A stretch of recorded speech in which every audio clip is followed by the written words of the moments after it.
Yo! What's up sa inyong lahat mga ka-dreamers? Syempre for this vlog, ayan, nandito tayo ngayon sa park malapit sa St. Joseph Oratory. Siguro mga 10 minutes away drive lang yan mga ka-dreamers. Nandito na kayo sa park na to, which is dinadayo talaga ng mga madaming syempre local dito and syempre ng mga iba't ibang tao galing sa mga iba't ibang province. So tingnan natin kung gaano nga ba kaganda dito. So ayan, makikita nyo kung gaano kalaki yung park. At syempre meron ring lake dito na man-made lake. Ang daming tao dito, sobrang mga ka-dreamers.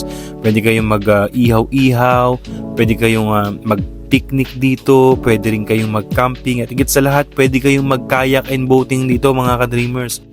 Siya nga pala mga ka-dreamers, walang entrance fee dito.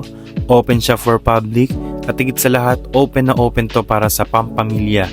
So ano pang hinihintay nyo, puntahan nyo na to, dayuhin nyo na to para at least, di ba, makapag-relax man lang kayo, makapag-picnic kayo, and syempre mawala yung stress nyo kahit papano.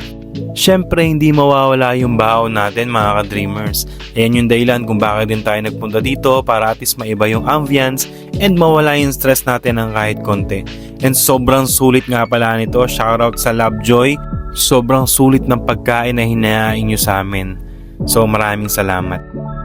At syempre mga ka-dreamers, huwag nyo rin kalimutan mag-relax-relax. Syempre huwag puro trabaho at higit sa lahat, manalig lang tayo na matutupad natin lahat ng mga pangarap natin.